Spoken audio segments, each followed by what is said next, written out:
I don't even know where to start. Um, but I'm putting everything out there because the fact that people, even whether you know me or not, you still there still has to be like a certain level of common sense when it comes to just being a judge of character. And this has nothing to do with TV at all, none of that. Like this is real life because kids are involved. And this deadbeat narrative, it's like it's just it's just so jarring to me. It it does give me a headache sometimes, but then I'm pretty good at just brushing things off. But people who know me and especially know my situation, they're like, "Yo, how long are you gonna stay quiet?" And I just, I be sparing people, and then at the same time, it's like, yo, it's nobody's business, but I feel like everybody just feels like they know my business, and if it's reported, it's news, and that it's the truth and it's real. But I'm pretty sure that there's some men out there who could relate to this, and when it comes to being a father in a co-parenting situation where somebody wants to have full control of every single thing and they can't have control, it's just not gonna be a easy transition. Especially when the other person is just used to it being one way or very controlling or still wanting the whole family dynamic and it's not there anymore. But I love my kids, and it's gotten to the point that I I have to put myself first because I'm either going to end up in jail or worse because I'm dealing with someone whose anger management is just non-existent. When I first moved to Florida, I remember I got a two-bedroom condo, and the first time I had my kids come over there after my divorce, and I started the whole visitation week and having my kids for the days I was having them. When my kids first came over in my condo,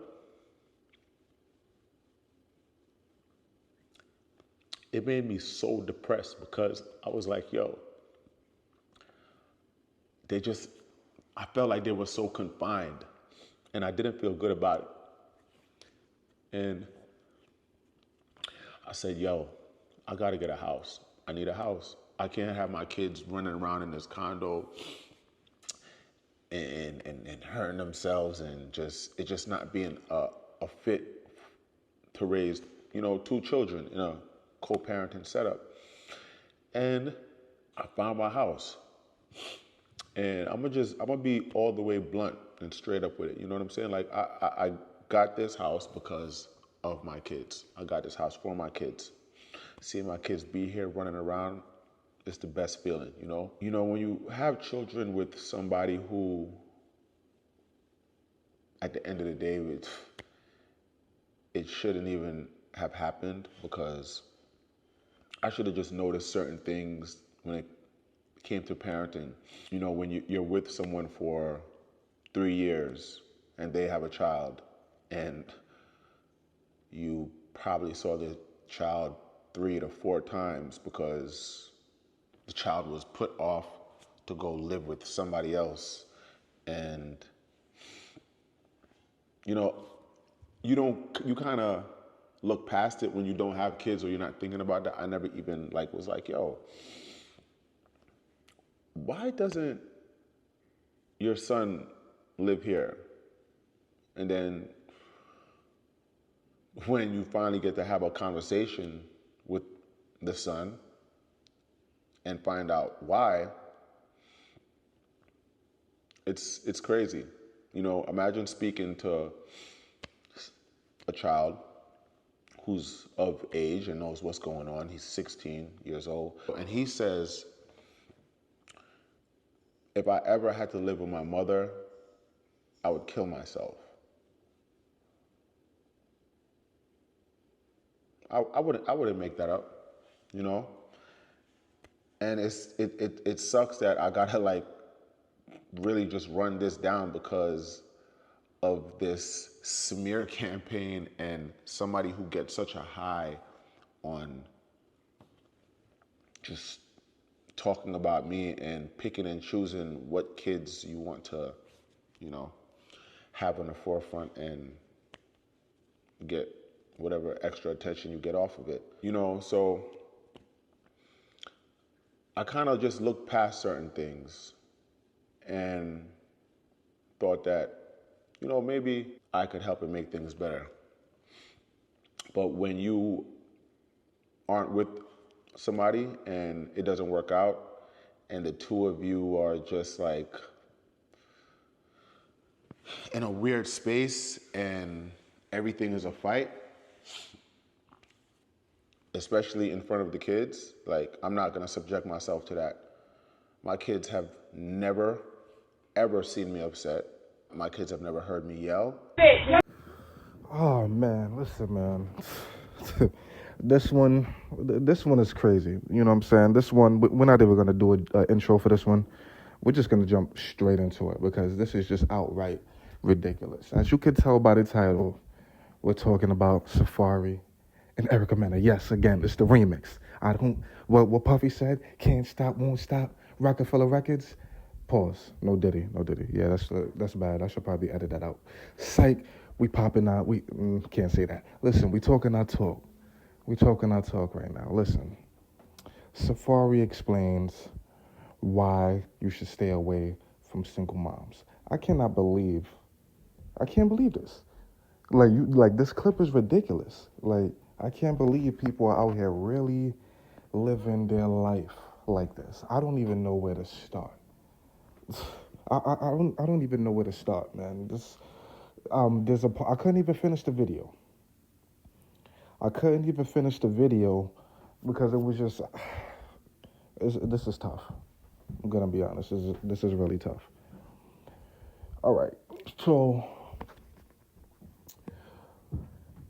this guy decides to have a baby with Erica Mena.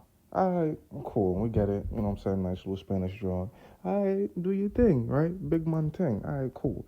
But like I always say, you got to properly vet these individuals. And clearly, like he's stating, he didn't do his due diligence. He didn't do his homework. You know what I'm saying? Why do we always wait till it's too late to investigate? Don't you think it would have been a better idea to talk to her son before you took her seriously? Like, she says she has a child, but I never see him around. Like, what's going on with that? What's the situation with that? You wait until after things get crazy, after she don't already try to ruin your life to, investigate. And now you're online airing out dirty laundry about your baby moms. It's just not a good look. You know what I'm saying? It's just really, really not a good look. So, y'all can't even agree on a proper location to drop the kids off because it's just gonna get toxic. There was a part of the video that I just had to cut it off, but it's not in this clip. I cut it off. Where he's explaining, what I mean, the toxicity that comes with him picking up the children from her house. He says, I can't even get into it, but I'm gonna leave the video in the description below so you can check out the full video. But basically, he's on some stuff like he's never gonna do it again. He's never gonna meet up at the crib again. You can't even pick the kids up. And then, not to mention, she's doing house visits. It's getting out of pocket. But anyway, I've seen multiple people get their lives ruined. in these type of situations, right? I've seen men get the wrong woman pregnant and work 80 hours, and after taxes and child support, they're left with $200 or $300. It's crazy. I've seen men pay child support for children that's not even theirs. That's not even theirs. Like, and they wasn't even there from the beginning, but because he pretty much was there for a while playing the stepdaddy, she decides to put him on child support, and she won. The game is filthy, man. You really have to screen who you're dealing with. This is not a game. It's like a heavyweight bout. You have to protect yourself at all times, and clearly, Mr. Stuntman here fell victim to the game. This is what happens when you're thinking with the little head and not the big head. Safaree, I don't got nothing against him. I think he's a pretty cool dude, but this is just not a good situation to be in. So, long story short, because I'm making this a quick one. Long story short, man, if you don't want to end up crying on TV like Safaree, start your own family. Avoid single moms at all costs. See you next.